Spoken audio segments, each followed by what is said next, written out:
Parlando di filtri percettivi, finalmente capiremo un po' più a fondo perché è così maledettamente difficile vendere oggi. Sì, abbiamo parlato di mercato che cambia, del cliente sempre più nervoso, insicuro, preoccupato per determinati aspetti, il caro energia, la guerra mondiale, per carità. Però ci sono anche altre cose che ritengo di una certa rilevanza. Prima di passare a quelle, vi ricordo iscrivetevi al canale e cliccate sulla campanella perché mi aiutate a sviluppare questo progetto e mettervi a disposizione dei contenuti che spero siano interessanti.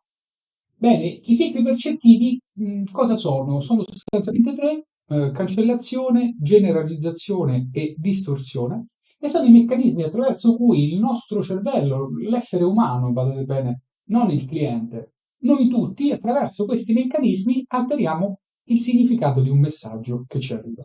Cominciamo dalla generalizzazione. Io, ad esempio, sto qui a vendervi che sono un professionista preparato su questo e su quell'altro, ok? E voi potreste dire: Gian Claudio è uno di tutti gli YouTuber che vuole vendere i suoi contenuti.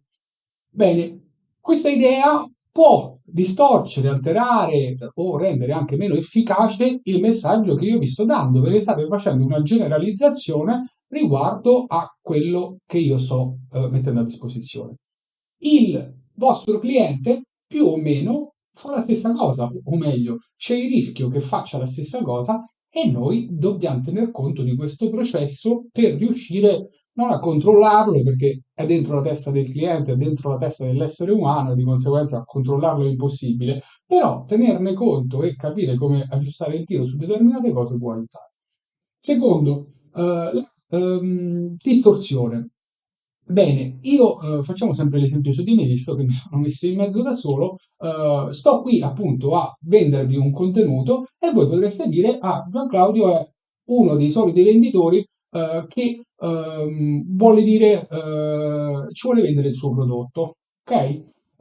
Notate bene che rispetto a dire Gian Claudio è come tutti gli altri, oppure Gian Claudio mi vuole vendere qualcosa, è diverso, ok? Cioè mentalmente il processo alla base è oggettivamente diverso, cioè voi state distorcendo un messaggio che vi arriva, o il cliente, per voi se preferite, sta distorcendo un messaggio che gli arriva e gli dà un significato diverso, ok?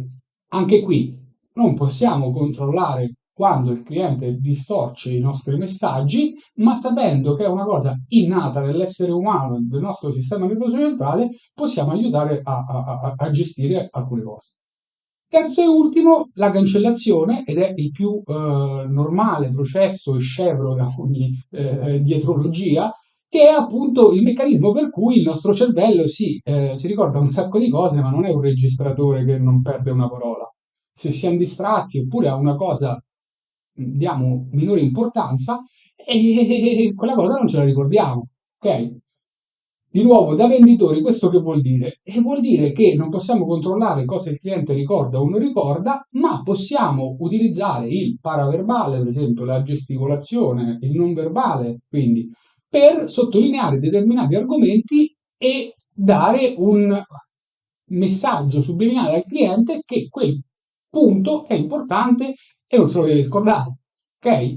Bene, tutto questo nel suo insieme, il segnale che lui distorce, generalizza o cancella, cioè quello che gli rimane poi a lui del messaggio che abbiamo portato al cliente, in base alle sue convenzioni, no, che abbiamo visto tante volte non ci ritorno, cioè quello che lui ha imparato da piccolo fino a quello che impariamo ogni giorno, dà un'idea della realtà che sono le nostre convinzioni.